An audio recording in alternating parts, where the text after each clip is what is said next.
बर्फ से ढके वार्यन के पहाड़ों में जब सूरज निकलता है तो उसकी किरणें जैसे अरिवेंद्र के दिल से निकलती है। वो एक ऐसा राजा था जो ताकत से नहीं सत्य से राज करता था। उसके राज में लोग हंसते थे, मंदिरों में घंटी बजती थी और बाजारों में शांति थी, पर कालीन के दिल में अंधेरा था। वो चाहता था कुर्सी बिना धर्म के। एक शाम उसने देवराज से कहा, ये लोग अरिवेंद्र को देवता मानते हैं, पर देवता भी गिराया जा सकता है। देवराज घबरा गया, लेकिन लोग हम पर भरोसा नहीं करेंगे। कालीन मुस्कुराया, तब हम भरोसा तोड़ने पर मजबूर करेंगे। अगली सुबह महल के बाहर आवाज उठी, राजा हमसे राज्य छीन रहा है। झूठ हर गली में सच बनकर गूंजने लगा। अरिवेंद्र ने सबको बुलाया और कहा, मैं कुर्सी नहीं वचन रखता हूँ। राज्य मेरे बिना भी चल सकता है, पर धर्म के बिना नहीं। लेकिन लोग चुप रहे, उनके चेहरे पर शक था। उस रात रुद्रक ने कहा, महाराज ये सब कालीन का खेल है, हम उसे रोके। अरिवेंद्र ने कहा, नहीं रुद्रक, तलवार से जीत मिल सकती है, पर विश्वास तलवार से नहीं लौटता।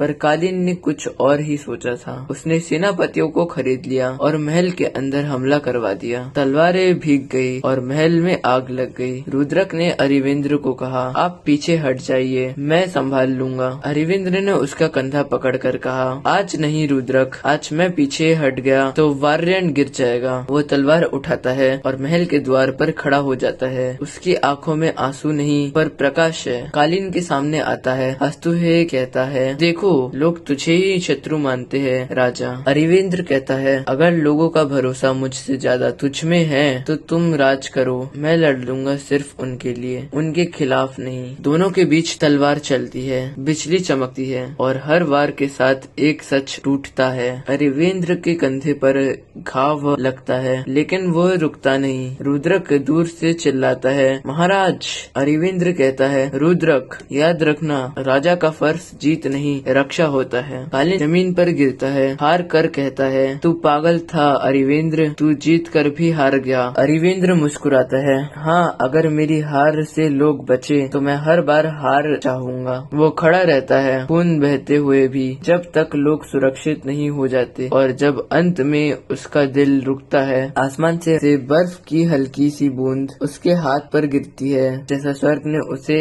आशीर्वाद दिया हो। कुछ दिन बाद सच सामने आ गया। कालीन और देवराज ने खजाना लूट कर भाग गए। लोग समझ गए, जिसे वो दुश्मन समझ रहे थे वो उनका रक्षक था। रुद्रक ने खून से भरी तलवार उठाई और रोने लगा, वार्यन अब कभी वैसा नहीं रहेगा जैसा आप छोड़ कर गए महाराज। सालों बाद उसी पहाड़ी के शिखर पर लोगों ने एक स्मारक बनाई। राजा अरिवेंद्र की तलवार बर्फ के बीच खड़ी थी। उसके नीचे लिखा था, जिसने अपनी जान दी ताकि हमारा विश्वास जी सके। आज जब शाम होती है, उस तलवार के पास एक दीपक जलता है जो हवाओं में भी बुझता नहीं। अगर आपको रुद्रक का कालीन और देवराज से बदला देखना है तो हमारे चैनल को सब्सक्राइब कीजिए। धन्यवाद।